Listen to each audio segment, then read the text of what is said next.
시대의 변화에 발맞추어서 나가기 위해 꾸준히 쫓아가고 있었는데, 이제는 교회 시스템이요, 시대의 흐름을 도저히 따라가지 못하는 겁니다.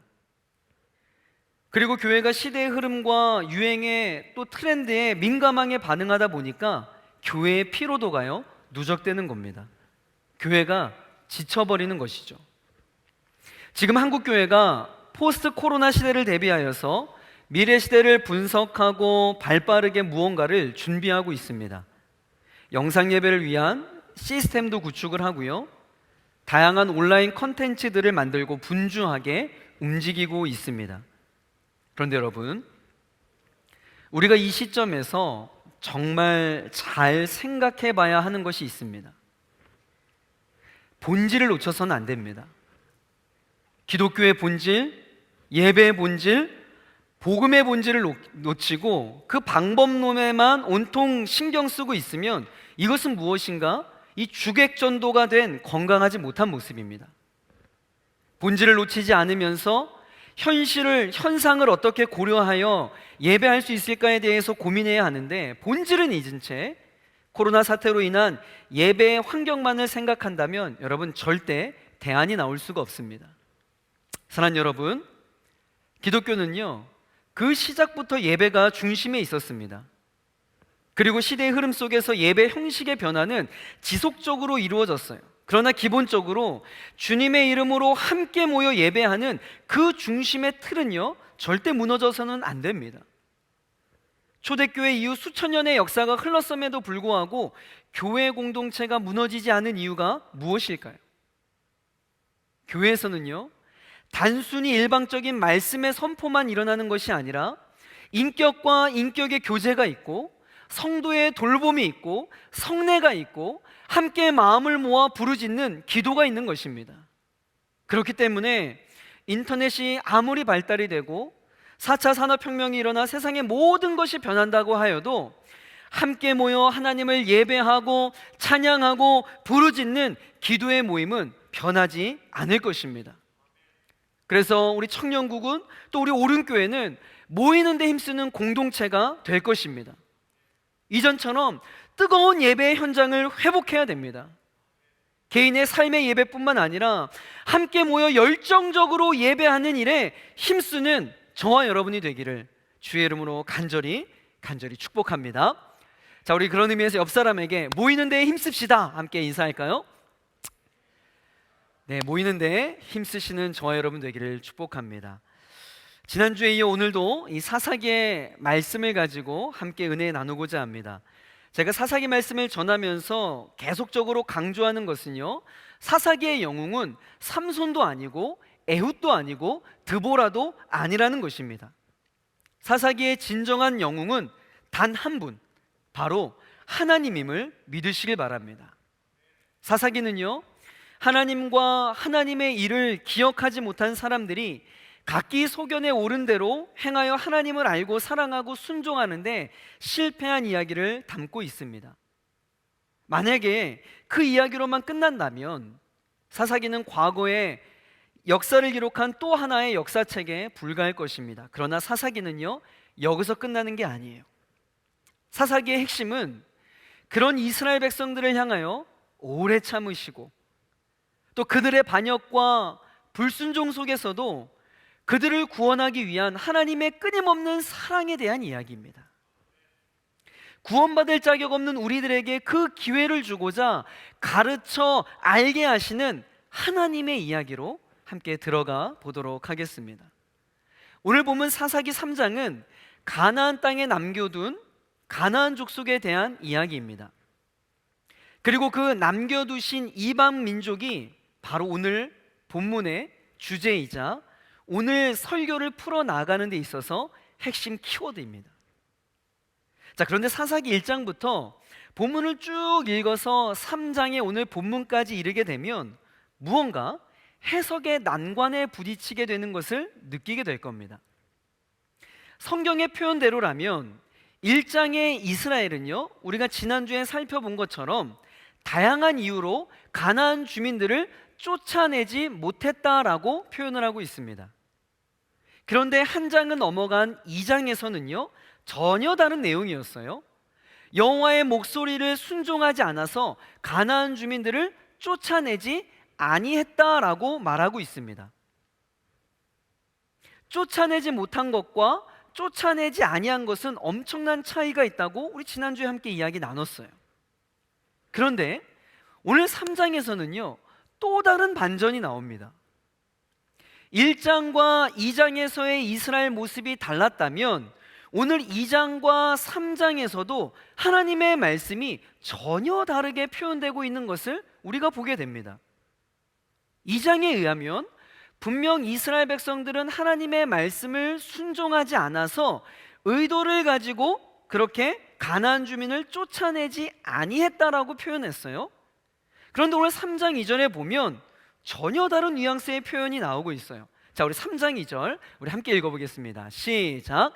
이스라엘 자손의 세대 중에 아직 전쟁을 알지 못하는 자들에게 그것을 가르쳐 알게 하려 하사 남겨두신 이방 민족들은, 여러분 무슨 이야기입니까? 하나님이 이스라엘을 시험하려는 의도로 전쟁을 경험하지 못한 이스라엘의 세대에게 전쟁을 가르쳐 주기 위한 분명한 목적으로 하나님께서 의도적으로 남겨두셨다라고 3장의 말씀은 또 다른 이야기를 하고 있다는 거예요. 그러면 해석의 차이가 발생하게 되는 거죠. 3장의 표현대로라면 이스라엘은요 가나안 주민을 쫓아내지 못한 것도 아니고 쫓아내지 아니한 것도 아니에요. 가나안 주민이 남게 된 것은 하나님이 의도를 가지고 남겨두셨으니 이스라엘이 쫓아내려고 해도 당연히 쫓아낼 수 없었던 것이다 라고 해석이 되는 겁니다. 여러분 1장의 내용이 맞습니까? 2장의 내용이 맞습니까? 아니면 오늘 새롭게 나타난 3장의 내용이 맞습니까? 다르게 질문을 하면 가나안 사람들이 어떻게 가나안 지역에 여전히 살고 있는 것일까요? 이스라엘이 가나안 족속을 쫓아내지 않은 것입니까? 하나님이 남겨두신 겁니까? 여러분에게 묻고 있는 거예요. 마스크 쓰고 지금 여러분 이런 부분에서 우리들이 성경을 정확히 해석해야 하는 겁니다. 우리가 큐티를 하거나 개인 성경 공부를 할 때 흔히 하는 실수가 성경의 전체 숲은 보지 못한 채 나무만 보면서 너무 쉽게 그 말씀을 내 삶에 적용점을 찾는다라는 겁니다. 하여튼 어찌되었던 간에 이 질문에 대한 대답은요 정확하게 이스라엘이 쫓아내지 않은 것입니다.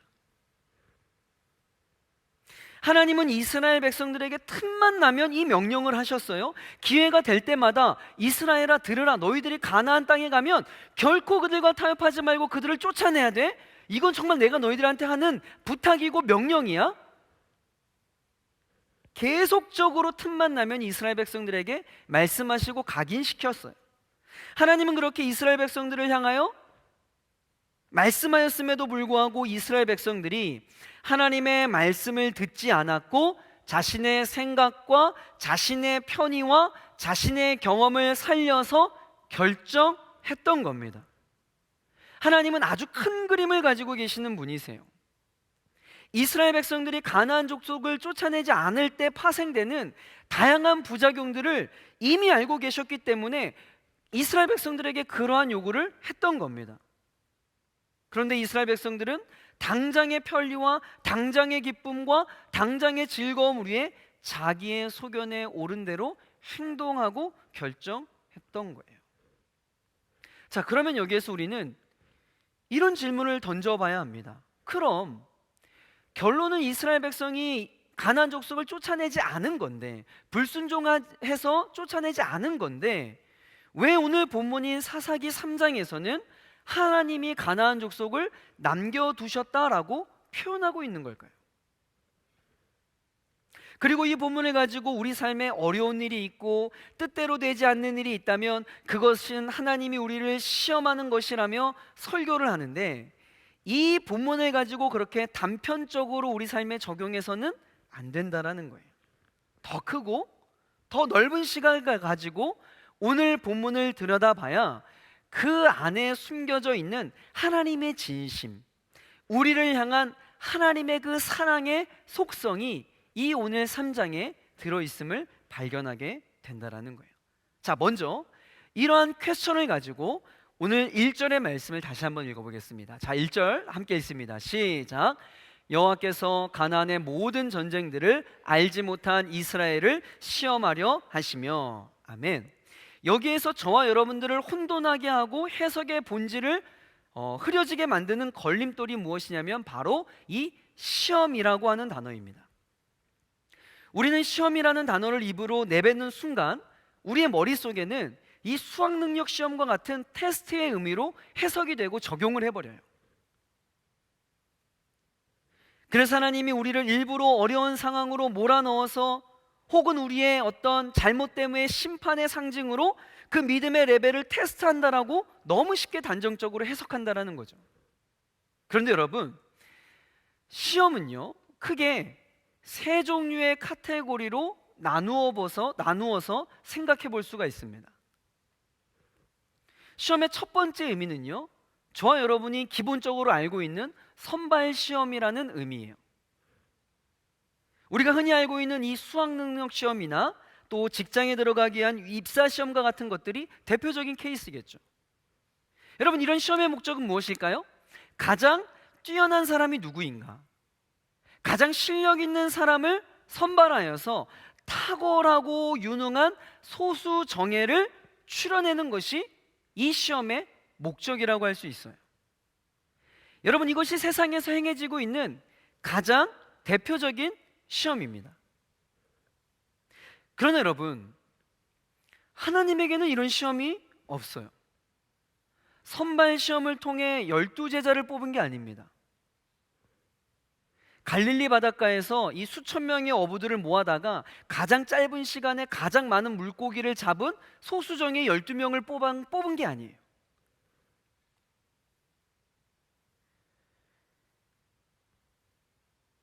여러분 자신을 보면 알 수 있잖아요.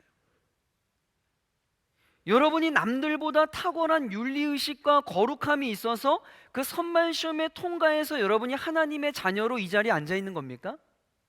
아니잖아요. 절대 아니잖아요. 은혜의 하나님에게는 어울리지 않는 시험인 것 같아요. 그러면 시험의 또 다른 두 번째 의미는 무엇이냐면요, 검증 시험의 의미가 있어요. 이게 무슨 얘기냐면 대표적인 것이 여러분들이 취득한 운전면허 시험과 같은 것들이죠. 이것은 소수 정예를 선발하는 것이 아니라 응시한 사람이 자격이 있는지 없는지를 검증하고 확인하는 시험이에요. 일정한 수준을 가진 사람에게는 이 라이센스를 주어서 그 자격을 활용할 수 있는 기회를 제공하고, 통과하지 못하면 그 자격을 입증받지 못해 탈락하는 거죠. 검증 시험 역시 분명히 합격과 불합격이 존재합니다. 그런데 이것도 묵상하면 묵상할수록 하나님 나라의 원리와 정확하게 잘 들어맞지 않는 시험인 것 같아요. 우리는 너무 하나님의 일하심을 우리가 경험한 세상의 원리와 방법으로 이해하려 하는 경향이 있습니다. 하나님이 어떠한 사명을 맡길 때 하나님이 출제하는 풀기 어려운 그 고약한 시험을 통과한 이후에 소수 정예에게 라이센스를 주어서 하나님의 사역을 하게 한다는 고정관념을 버리셔야 한다는 거예요.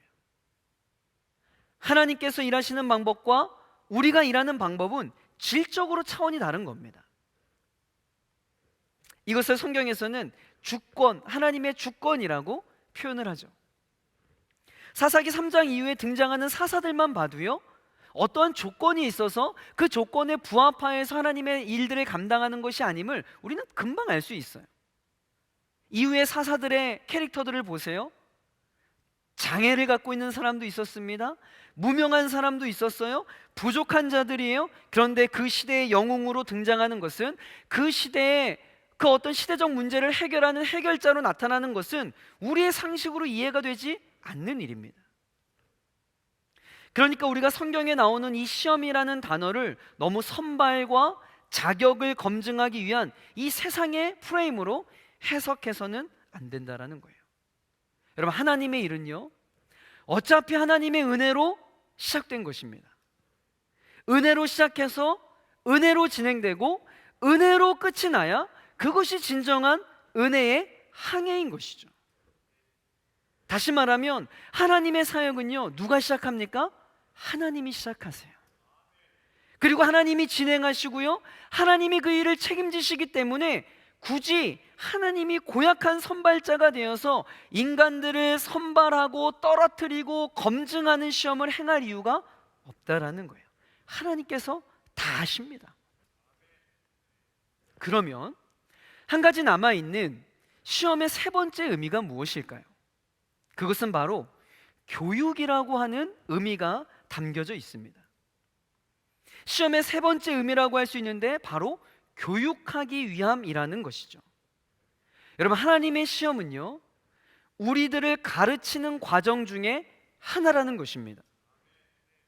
시험을 봐서 맞으면 제대로 아는 것이고, 시험을 봐서 틀리면 다시 배우는 것입니다.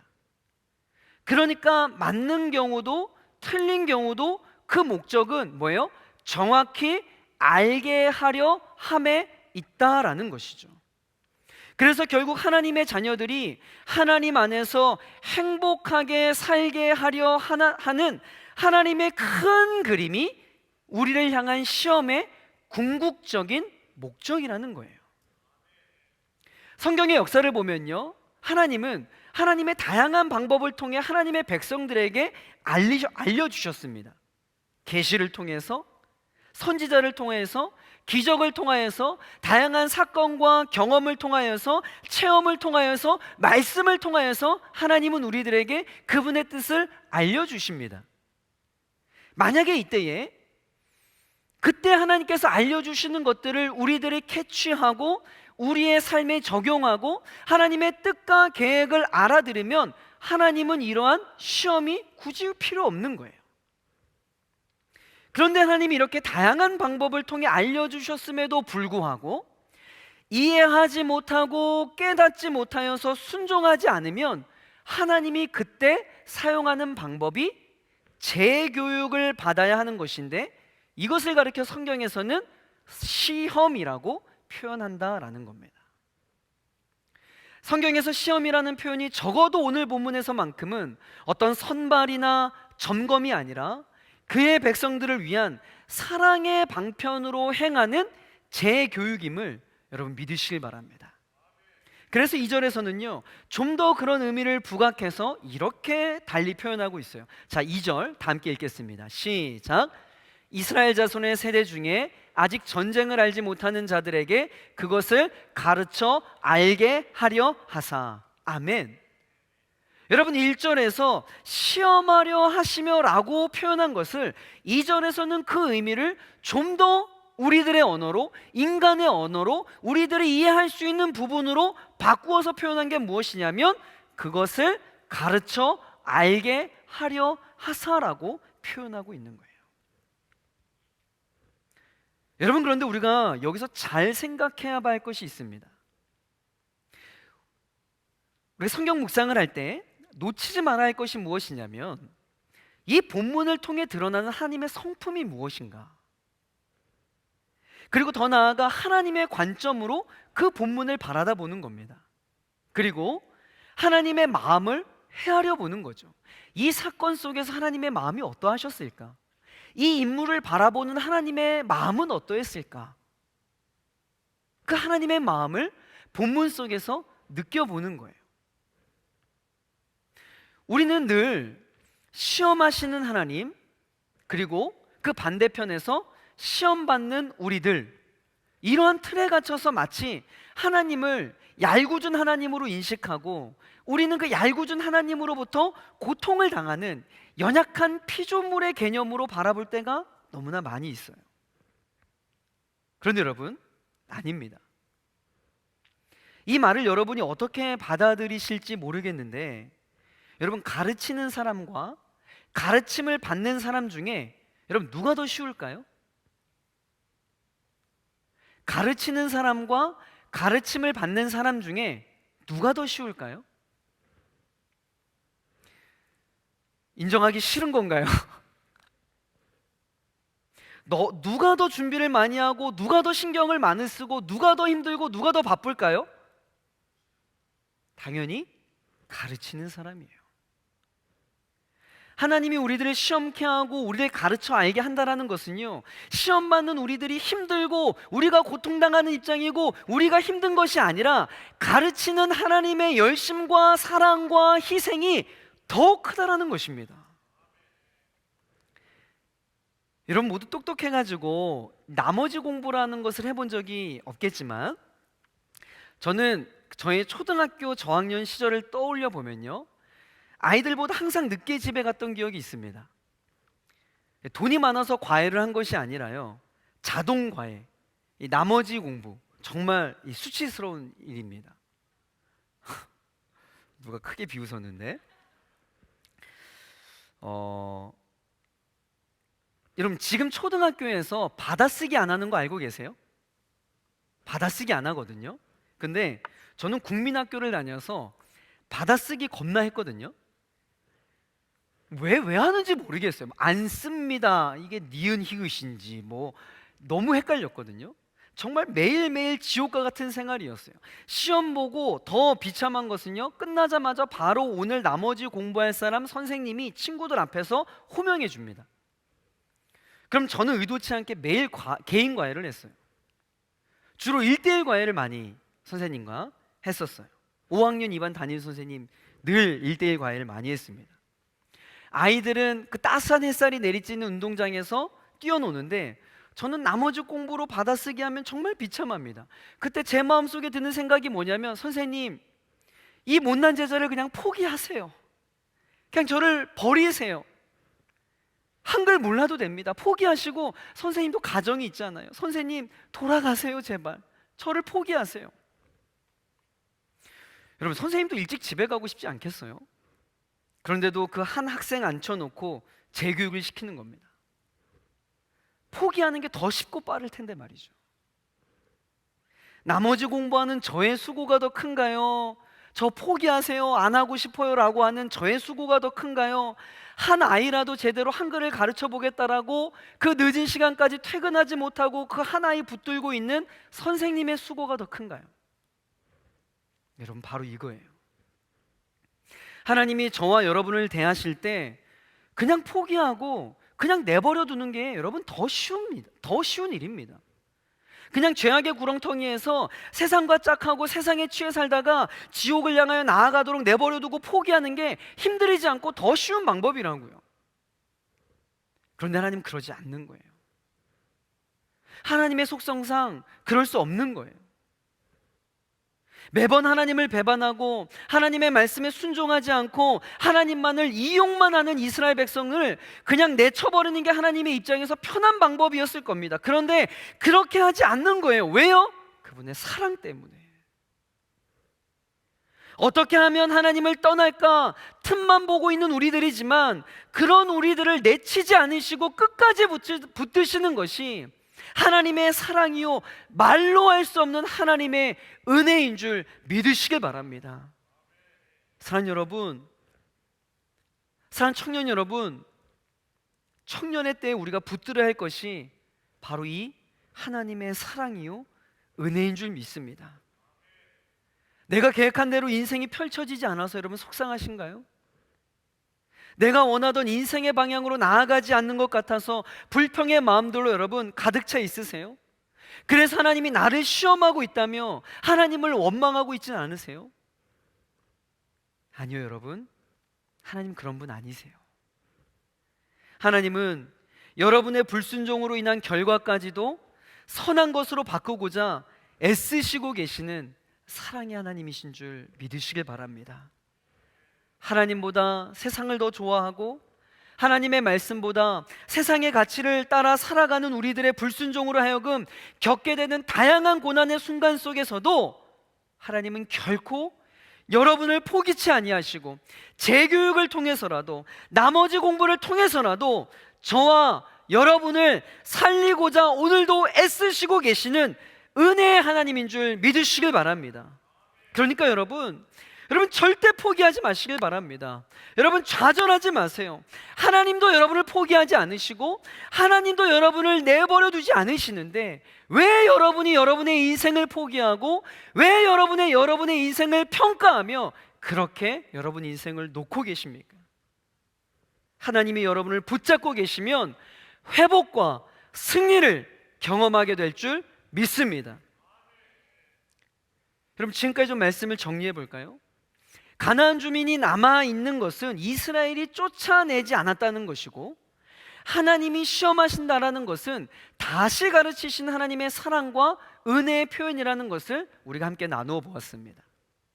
그러면 우리가 다음으로 해결해야 할 문제는 하나님이 과연 이 재교육을 통하여서 이스라엘 백성들에게 무엇을 알려주고자 했던 것일까에 대한 이야기예요. 즉 재교육의 내용과 목적이 무엇인가에 대해서 우리가 함께 살펴봐야 됩니다. 1절과 2절에 보니까 반복적으로 나오는 표현이 있는데 그것이 무엇이냐면 전쟁을 알지 못하는 이스라엘이라는 표현이 있습니다. 전쟁을 알지 못하는 이스라엘. 과거에 자신의 조상들이 치열하게 싸웠던 가나안 전쟁에 대한 정보가 없었다는 이야기일까요? 그런 이야기를 자기네들이 한 번도 들어보지 못했던 이야기입니까? 자신의 신앙의 선배들이 어떻게 요단강을 건넜고 어떻게 여리고성을 함락시켰는지에 대한 이야기를 들어보지 못했다라는 말일까요? 아닙니다. 이 표현은 정보의 부재를 말하는 것이 아니라 인정하지 않았다라는 이야기예요. 정확히 말해 이스라엘 자손들이 가나안에서 벌어졌던 전쟁에 대해 전혀 알지 못했다라는 것이 아니라 가나안에 입성하기 위해 하나님께서 앞서 싸우셨고 하나님이 이기게 하셨다라는 것을 뭐예요? 인정하지 않았다라는 거예요. 인정하고 싶지 않았다라는 겁니다. 그들이 하나님을 인정하지 않으니 다음 스텝은 뻔해요. 겉으로 보기에 더 좋아 보이고 그럴싸한 바알과 아스타롯과 같은 우상을 섬기게 되는 겁니다. 그래서 하나님은 이런 이스라엘에게 시험, 즉 재교육을 통해 이 모든 전쟁이 뭐예요? 우리에게 속한 것이 아니라 우리가 싸워서 이긴 것이 아니라 하나님께 속한 것임을 가르쳐 알게 하려 했다라는 것입니다. 그런데 구체적으로 하나님께서 이스라엘 백성들에게 무엇을 가르친다라고 말합니까? 자, 다시 한번 우리 2절 말씀 한번 볼게요. 자, 함께 읽습니다. 시작. 이스라엘 자손의 세대 중에 아직 전쟁을 알지 못하는 자들에게 그것을 가르쳐 알게 하려 하사 남겨두신 이방 민족들은 그것을 가르쳐 알게 하려라고 이야기를 하고 있는데 여러분 과연 그것의 정체는 그럼 무엇일까요? 한글 성경에는 애매하게 표현을 하고 있는데 무엇을 가르쳐 알게 하려 했다라는 걸까요? 그래서 이 본문을 다른 번역본 성경을 살펴보면 그 정체가 나타나는데요 충격적입니다. 자, 공동 번역에서는요 이렇게 이야기해요. 자, 함께 읽습니다. 시작. 전쟁이 무엇인지 가르쳐 알게 하여 주려고 그들을 남겨두신 것이다. 자, 쉬운 성경에서는요 여호와께서는 전쟁을 해본 경험이 없는 이스라엘 백성에게 싸우는 법을 가르치기를 원하셨다. 현대인의 성경에서는요 새로운 세대들에게 전쟁이 무엇인지 가르쳐주기 위해서였다. 여러분 충격적이지 않습니까? 하나님이 무엇을 가르치겠다고요? 전쟁을. 아무것도 모르는 이스라엘 백성에게 전쟁을 가르치시겠다라는 겁니다. 여러분 또 이건 무슨 이야기일까요? 이런 하나님의 재교육과 교육의 내용은 사랑하는 자신의 백성들을 위한 하나님의 큰 그림이 담겨 있는 거예요. 자, 처음부터 그 과정들을 다시 한번 좀 짚어봅시다. 하나님은 약속하신 말씀을 성취하시고자 가나안 전쟁에 승리케 하셨어요. 왜? 하나님이 그렇게 약속하셨으니까. 내가 너희들보다 앞서 싸울 거다. 반드시 그 땅에 들어갈 것이다. 내가 그 전쟁을 이기게 할 것이다. 약속하셨거든요. 그래서 승리케 하셨어요. 하나님이 하신 겁니다. 그런데 이스라엘 백성은 하나님이 이기게 하신 것을 모두 잊어버리고 하나님이 쫓아내라고 한 가나안 족속을 쫓아내지 않고 자신의 편리를 위해 남겨두었어요. 노역을 시키려고요. 처음에는 자신들의 편의를 위해 남겨두었던 가나안 족속이 여러분 결국에는 마지막에 스토리가 어떻게 흘러갑니까? 오히려 이스라엘 백성들의 대적자가 되고 노략자가 되어서 이제는 전세가 역전이 되어서 이스라엘 백성들이 그 남겨둔 가나안 족속들에 의해서 피해를 당하고 압제를 받고 고통을 당하고 신음하게 되는 거예요. 전세가 역전되어 버렸어요. 그럼 저 같으면 이스라엘 백성들을 향하여서 요 놈들 놔버리고 가더니 쌤통이다, 어디 한번 제대로 한번 당해봐라, 그냥 내버려뒀을 거예요. 그런데 하나님은요, 또 그 상황에서 일하시기 시작하는 거예요. 하나님을 버리고 떠난 이스라엘 향해 책망하거나 유기하거나 모른 척하거나 등을 돌리는 것이 아니라, 버리는 것이 아니라, 그때에도 하나님은 그들을 향하여 그들의 수준에 맞게, 그들의 마음이 상하지 않게 은혜의 손을 내미는 겁니다. 그 은혜의 손이 무엇이냐면 하나님이 전쟁을 가르치는 것이었어요. 일단 지금 이스라엘 백성들이 고통 속에서 그 현실에서 벗어나려면 가나안 사람들의 압제, 가나안 사람들을 전쟁을 하여서 이겨야 돼요. 그리고 그들 쫓아내야 합니다. 그런데 지금 이스라엘 백성들은요, 전쟁할 힘도 없어요, 의지도 없어요, 능력도 없습니다. 그래서 하나님이 나서서 이스라엘에게 전쟁을 가르쳐 알게 하고 그 전쟁을 도우시겠다라는 뜻입니다. 그런 다음 하나님의 최종 목적은 무엇인 줄 아세요? 너희들을 괴롭히는 가나안 사람들과의 전쟁에서 이기게 함으로 이제는 너희들이 가나안 입성할 때 이겼던 그 전쟁도 내가 이기겠다라는 것을 기억해 내라는 겁니다. 하나님의 목적은 전쟁, 싸움 그 자체에 있는 것이 아니에요. 전쟁에 승리케 함으로 이스라엘 백성들이 이전처럼 다시금 하나님을 신뢰하게 하는 겁니다. 이전처럼 하나님과의 관계가 회복되어져서 하나님으로부터 넘쳐 흘러나오는 그 풍요로움과 그 하늘의 평안과 그 하나님의 축복을 받아 누기를 원하는 것이죠. 앞으로 우리가 사사기 말씀을 계속 살펴볼 건데요, 여러분 보세요. 사사기에서요, 이스라엘 백성들이 하는 짓이라고는요 딱 한 가지밖에 없습니다. 뭔 줄 아세요? 살만하니까 등 따시고 배부르면 하나님 배반하는 일입니다. 하나님 모른다고 부인하는 일이에요.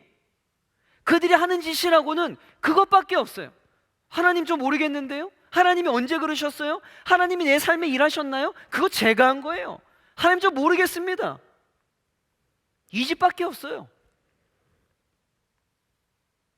그리고 하나님은 그런 상황 속에서 뭐 하셨는 줄 아세요? 하나님은 떠난 그들을 다시금 초청하고 배반한 그들에게 다시금 화해의 손짓을 내보내고 또 그들의 수준에 맞게, 그들의 언어에 맞게, 그들의 상황에 맞게, 그들의 마음이 다칠까 조심하며 그들에게 또 손을 내미시고 은혜를 베푸시고 긍휼을 베푸시는 그 은혜의 선순환의 이야기가 바로 사사기의 내용이라는 거예요. 하나님이 이스라엘 백성에게 전쟁을 가르쳐 알게 한다고 했는데, 그럼 여러분 이스라엘이 군사훈련을 받아서 전쟁에 앞장서 이겼습니까? 아니요. 여전히 하나님이 앞서서 일하시고 여전히 지금까지 그랬던 것처럼 하나님이 앞서서 싸우시고 지금까지 그랬던 것처럼 하나님이 이기게 하시는 겁니다. 그저 이스라엘은 가르쳐 알게 하시는 재교육을 통하여서라도 기억나게끔 하시는 그 하나님의 의도를 캐치하여서 기억해내면 되는 거예요. 아, 하나님이 그러셨지, 하나님이 내 인생을 이끌었지, 하나님이 내 인생의 주인이지, 하나님이 내 삶을 책임지시지, 하나님이 내 인생을 승리케 하셨지. 여러분, 이것을 깨닫는 것입니다. 여러분 아멘이십니까? 이처럼 하나님은 우리의 삶 속에서 끊임없이 이렇게 일하십니다. 다시 말하면 우리를 교육하고 우리를 가르쳐 알게 하시는 거예요. 사랑하는 아들아, 내가 너의 인생을 이끌어 간다. 사랑하는 딸아, 내가 너의 인생을 책임진다. 사랑하는 청년 여러분, 이분이 바로 하나님이십니다. 지금까지 여러분의 인생을 한번 뒤돌아보세요. 오늘 이 시간에도 이 말씀을 통해 하나님은 여러분을 가르쳐 알게 하고 계시는 거예요. 이 자리에 어떤 형제는, 이 자리에 있는 어떤 자매는 내 마음 가운데 하나님의 부재감으로 인하여서 신음하고 있는 지체들이 있을 거예요. 하나님이 과연 살아계시기나 해? 하나님이 내 인생에 뭘 하셨어? 하나님이 살아계시다면 내 인생이 이렇게 안 풀리는 거야. 원망하는 자들이 있을 거예요. 그런데 또 오늘 하나님께서 그런 자들에게 가르쳐 알게 하시는 겁니다. 너희 인생 가운데 내가 승리케 하였다. 내가 너의 인생을 이끌었다. 내가 너를 책임진다. 여러분, 오늘 이 밤에 그 놀라운 하나님의 은혜에 반응하시길 축복합니다. 사랑하는 여러분, 다시 한번 말씀드리지만 하나님이 처음부터 이스라엘을 테스트하기 위해 일부러 가나안 족속을 남겨두신 것이 아니라 말씀드렸어요. 그것은 이스라엘이 전적으로 불순종한 결과였어요. 그런데 여러분, 진짜 은혜가 무엇인지 아십니까? 이 본문의 하이라이트인 진짜 은혜가 여러분 무엇인 줄 아세요? 이스라엘이 하나님을 인정하지 않고 가나안 주민을 남겨두었을지라도 하나님은 오히려 그것을 통해 이스라엘을 재교육하는 수단으로 바꾸어 버리셨다라는 겁니다. 인간의 불순종을 하나님이 선용하시는 것이죠. 여러분의 실수와 여러분의 의지적인 불순종으로 망쳐놓은 일까지도 하나님이 기어코 선용하여 저와 여러분의 인생에 유익이 되게 하시고야 마는 분이 여러분 바로 하나님이신 줄 믿으시길 바랍니다. 그렇기 때문에 하나님의 자녀들인 저와 여러분은 결코 실패가 없어요. 여러분, 결코 망하는 인생이 있을 수가 없는 겁니다. 왜요? 사랑과 은혜 하나님께서 여러분의 인생 가운데 개입하셔서 가르쳐 알게 하시고 깨닫게 하시고 기억나게 하셔서 다시금 하나님을 인정하며 하나님 안에 거하게 하시기 때문인 줄 믿습니다. 예수님 우리에게 분명히 말씀하셨어요. 요한복음 10장 10절에 내가 온 것은 양으로 생명을 얻게 하고 더 풍성히 얻게 하려 하는 것이라. 사랑하는 여러분, 사랑하는 청년 여러분, 예수님 안에 머물러 있기를 축복합니다. 여러분의 삶을 지금까지 인도하신 하나님의 일하심을 인정하시길 바랍니다. 우리의 반역과 불순종에도 불구하고 여전히 나를 끌어안으시는 하나님의 사랑에 감격하시길 바랍니다. 여러분의 삶의 모든 순간이 하나님의 은혜임을 기억하십시오. 오늘도 어김없이 우리에게 손 내미시는 그 하나님의 사랑으로 인해 우리가 오늘도 사는 것입니다. 사랑하는 성도 여러분, 사랑하는 청년 여러분, 힘내십시오. 하나님이 여러분의 편이십니다. 우리 함께 찬양하겠습니다. 은혜 아니면 살아갈 수가 없네. 호흡마저도 다 주의 것이니 세상 평안과 위로 내게 없어도 예수 오직 예수뿐이네. 다시 한번 고백합니다. 은혜 아니면 살아갈 수가 없네. 호흡마저도 다 주의 것이니 세상 평안과 위로 내게 없어도 예수 오직 예수뿐이네. 아멘. 그 신계회 다 볼 수도 없고 작은 고난에 지쳐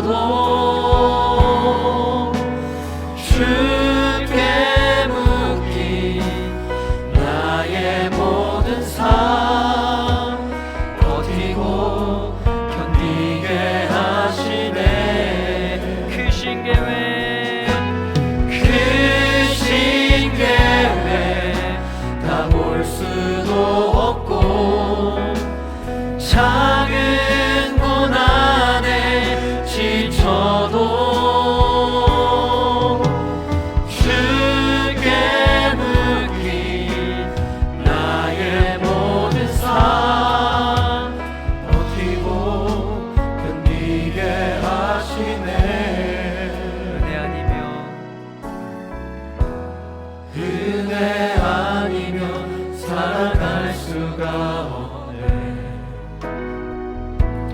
나의 모든 것 다 주께 맡기니 참된 평안과 위로 내게 주신 주 예수, 오직 예수뿐이네.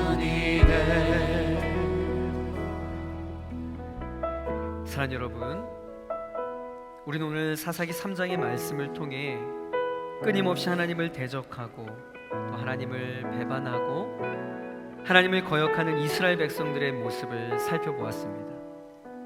그리고 그럼에도 불구하고 그들을 끝까지 안으시고 포기하지 않으시는 하나님의 그 열심과 하나님의 사랑의 모습을 살펴보았습니다.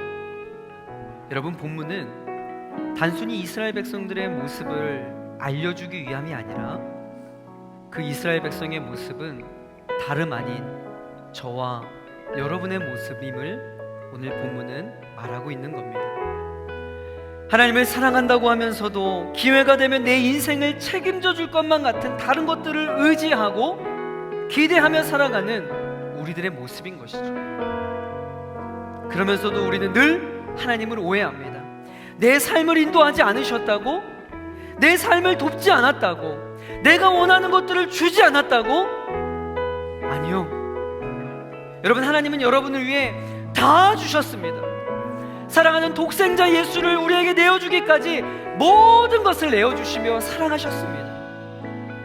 여전히 반역하고 배반만 하는 우리들을 향하여서 오늘도 참으시고 우리의 회복을 위해 가르쳐 일하게 하시는 분이 바로 우리가 믿고 있는 하나님이시라는 겁니다. 이 시간 우리가 제일 먼저 기도할 것은 우리 안에 있는 하나님에 대한 오해의 영역들이 이 시간 성령님에 의하여서 모두 눈 녹듯 내려지는 시간이 되길 원합니다. 하나님이 나를 시험한다고, 하나님이 나를 광야로 내몬다고, 하나님을 내 인생을 방해한다고 생각했던 모든 오해를 내려놓고 하나님의 크신 사랑에 반응하여 풍성한 삶을 살아가게 하여 주시옵소서. 나를 향한 신실한 하나님에 대해 감격하며 살아가게 하여 주시옵소서. 여러분의 입술의 고백으로 예수님 사랑한다라고, 예수님 감사하다라고 이 시간 주님의 이름 한번 부르짖고 기도하겠습니다. 주여